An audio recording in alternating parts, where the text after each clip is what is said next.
DK Shivakumar CM ಆಗೋದು ಕನಸಾಗೆ ಉಳಿಯುತ್ತಾ? ಯಾಕೆಂದ್ರೆ ಸಿದ್ದು ಬಣ ವರ್ಸಸ್ ಡಿಕೆ ಬಣ ಅಥವಾ ಸಿದ್ದರಾಮಯ್ಯ ಪರ ನಾಯಕರು ಹಾಗೂ ಡಿಕೆ ಪರ ನಾಯಕರು ಎಂಬ ಬಹುದೊಡ್ಡ ಪೈಪೋಟಿ ಯಾರು ಸಿಎಂ ಆಗ್ಬೇಕು ಅಂದ್ರೆ ಡಿಕೆ ಶಿವಕುಮಾರ್ ಸಿಎಂ ಆಗ್ಬೇಕಾ ಅಥವಾ ಸಿದ್ದರಾಮಯ್ಯ ಅವರ 5 ವರ್ಷಗಳ ಕಾಲ ಸಿಎಂ ಆಗಿ ಮುಂದುವರಿಬೇಕಾ ಎಂಬ ಬಹುದೊಡ್ಡ ನಾಯಕರ ಬಣಗಳ ನಡುವಿನ ಪೈಪೋಟಿ ರಾಜ್ಯ ರಾಜಕಾರಣದಲ್ಲಿ ಬಹುದೊಡ್ಡ ಗದ್ದಲವನ್ನು ಎಬ್ಬಿಸಿದೆ. ಒಂದು ಕಡೆ ಡಿಕೆ ಶಿವಕುಮಾರ್ ಬಣದ ನಾಯಕರುಗಳು ಮೇ ತಿಂಗಳಿನಲ್ಲಿ ಶುಭ ಸುದ್ದಿ ಸಿಗುತ್ತೆ, ರಾಜ್ಯಕ್ಕೆ ಸಿಹಿ ಸುದ್ದಿ ನೀಡ್ತಾರೆ ಹೈಕಮಾಂಡ್ ಅಂತ ಒಂದು ನಿರೀಕ್ಷೆ ಇದೆ. ಆ ಸಿಹಿ ಸುದ್ದಿ ಏನಂದ್ರೆ ಡಿಕೆ ಶಿವಕುಮಾರ್ ಅವರನ್ನ ಹೈಕಮಾಂಡ್ ಮುಖ್ಯಮಂತ್ರಿ ಮಾಡ್ತಾರೆ ಎನ್ನುವ ಒಂದು ನಿರೀಕ್ಷೆಯಲ್ಲಿದ್ರೆ, ಇತ್ತ ಕಡೆ ಸಿದ್ದರಾಮಯ್ಯ ಬಣ ಹಿಂದ ನಾಯಕರುಗಳು, ಸಿದ್ದರಾಮಯ್ಯ ಬಣದ ನಾಯಕರುಗಳು ಒಂದ್ ವೇಳೆ ಮುಂದುವರೆದ್ರೆ ಸಿದ್ದರಾಮಯ್ಯ ಅವರೇ 5 ವರ್ಷಗಳ ಕಾಲ ಮುಖ್ಯಮಂತ್ರಿಯಾಗಿ ಮುಂದುವರಿಬೇಕು, ಇಲ್ಲ ಅಂದ್ರೆ ದಲಿತ ಸಿಎಂ ಕೊಡಬೇಕು, ರಾಜ್ಯದಲ್ಲಿ ಪ್ರಥಮ ಬಾರಿಗೆ ಒಬ್ಬ ದಲಿತರನ್ನ ಮುಖ್ಯಮಂತ್ರಿ ಮಾಡಬೇಕು ಎಂಬ ಬಹುದೊಡ್ಡ ಒತ್ತಾಯವನ್ನ ಹೈಕಮಾಂಡ್ ಮುಂದೆ ಇಟ್ಟಿರ್ತಕ್ಕಂಥದ್ದು. ಸತೀಶ್ ಜಾರಕಿಹೊಳಿ ಹಾಗೂ ಎಚ್ ಸಿ ಮಹದೇವಪ್ಪ ಅವರು ಹೈಕಮಾಂಡ್ ನ ಭೇಟಿ ಮಾಡಿ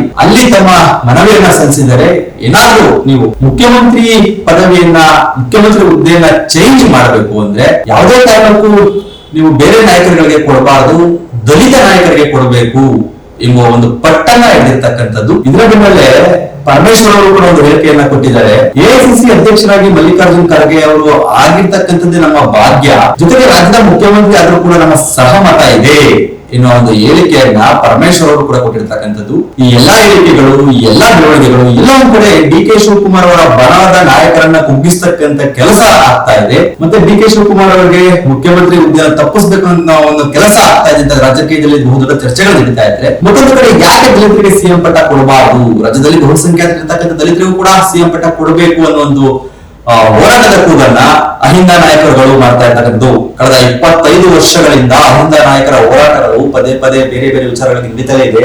ಹೀಗಾಗಿ ಒಬ್ಬ ಹಿಂದುಳಿದ ನಾಯಕರು ಕೂಡ ರಾಜ್ಯದಲ್ಲಿ ಮುಖ್ಯಮಂತ್ರಿ ಆದ್ರು, ಬಹಳಷ್ಟು ಜನ ಹಿಂದುಳಿದ ನಾಯಕರು ಮುಖ್ಯಮಂತ್ರಿ ಆಗಿದ್ದಾರೆ. ಜೊತೆಗೆ ಈಗ ದಲಿತರನ್ನ ಮುಖ್ಯಮಂತ್ರಿ ಮಾಡಬೇಕು ಎಂಬ ಒಂದು ಒಕ್ಕೋರಲ ಕೂಗು ಅಹಿಂದ ನಾಯಕರುಗಳಿಂದ ಬರ್ತಾ ಇರ್ತಕ್ಕಂಥದ್ದು. ಇತ್ತ ಮತ್ತೊಂದು ಮೀಟಿಂಗ್ ಅಲ್ಲಿ ಸಿದ್ದರಾಮಯ್ಯ ಅವರು ಏನು ಓಪನ್ ಅಪ್ ಮೀಟಿಂಗ್ ಇತ್ತು, ಆ ಮೀಟಿಂಗ್ ಅಲ್ಲೂ ಕೂಡ ಏನು ಹೇಳಿಲ್ಲ. ಹಾಗಾಗಿ ಒಂದು ಕಡೆ ಅಹಿಂದ ನಾಯಕರುಗಳು ಕೂಡ ಏನಾಗಬಹುದು ಮುಂದೆ ಎನ್ನುವ ಒಂದು ಕುತೂಹಲ ಮತ್ತು ಆತಂಕ ಎರಡೂ ಇರ್ತಕ್ಕಂಥದ್ದು. ಈ ಬೆನ್ನಲ್ಲೇ ಏನು ದೆಹಲಿಗೆ ಭೇಟಿ ನೀಡತಕ್ಕಂಥ ಸತೀಶ್ ಜಾರಕಿಹೊಳಿ ಹಾಗೂ ಮಹದೇವಪ್ಪನವರ ಒತ್ತಾಯ ಎಲ್ಲವನ್ನು ನೋಡ್ತಾ ಹೋದ್ರೆ ರಾಜಕೀಯದಲ್ಲಿ ಯಾವತ್ತು ಯಾವ ತಿರುವು ಪಡೆಯುತ್ತೆ, ಹೈಕಮಾಂಡ್ ಡಿ ಕೆ ಶಿವಕುಮಾರ್ ಅವರ ಅವಕಾಶ ಕೊಡುತ್ತಾ ಅಥವಾ ರಾಹುಲ್ ಗಾಂಧಿ ಅವರ ಪ್ರಿಯ ನಾಯಕ ಸಿದ್ದರಾಮಯ್ಯ ಅವರನ್ನೇ 5 ವರ್ಷಗಳ ಕಾಲ ಮುಖ್ಯಮಂತ್ರಿಯಾಗಿ ಮುಂದುವರಿಸುತ್ತಾ ಅನ್ನೋದಕ್ಕೆ ಸ್ವತಃ ಹೈಕಮಾಂಡ್ ಉತ್ತರ ಕೊಡಬೇಕಾಗಿದೆ, ಕಾಂಗ್ರೆಸ್ನ ಹೈಕಮಾಂಡ್ ಉತ್ತರ ಕೊಡಬೇಕಾಗಿದೆ. ಮತ್ತು ಈ ಒಂದು ರಾಜಕೀಯ ಹೇಳಿಕೆಗಳು, ರಾಜಕೀಯ ಚರ್ಚೆಗಳಿಗೆ ಒಂದು ತಿಲಾಂಜಲಿ ನೀಡಬೇಕಾಗುತ್ತೆ. ಒಂದು ಮುಖ್ಯಮಂತ್ರಿಯನ್ನ ಬದಲಾವಣೆ ಮಾಡ್ತೀವಿ ಅಥವಾ ಮಾಡಲ್ಲ, ಅಥವಾ ಏನು ಕ್ಯಾಬಿನೆಟ್ ಇದೆ ಶಫಲ್ ಮಾಡ್ತೀವಿ ಅಥವಾ ಮಾಡಲ್ಲ, ಈ ಎಲ್ಲಾ ಒಂದು ವಿಚಾರಗಳಿಗೆ ಒಂದು ಫುಲ್ ಸ್ಟಾಪ್ ಅನ್ನು ಇಟ್ಟರೆ ಮುಂದಿನ ರಾಜಕೀಯ ನಡೆಗಳ ಬಗ್ಗೆ ಈ ರಾಜ್ಯದ ನಾಯಕರುಗಳು, ಕೆಪಿಸಿಸಿ ಅಧ್ಯಕ್ಷರು ಡಿ ಕೆ ಶಿವಕುಮಾರ್ ಅವರು, ಡಿಸಿಎಂ ಅವರು ಕೂಡ ತಮ್ಮ ಮುಂದಿನ ನಡೆ ಏನು ಎನ್ನುವುದನ್ನು ಯೋಚನೆ ಮಾಡಬಹುದು. ಬೇರೆ ಅಹಿಂದ ನಾಯಕರುಗಳು ಏನು ಇವಾಗ ದಲಿತ ಸಿಎಂ ಪಟ್ಟವನ್ನು ಹಿಡಿದಿದ್ದಾರೆ, ಅವರು ಕೂಡ ಮುಂದಿನ ನಡೆ ಬಗ್ಗೆ ಯೋಚನೆ ಮಾಡಬಹುದು.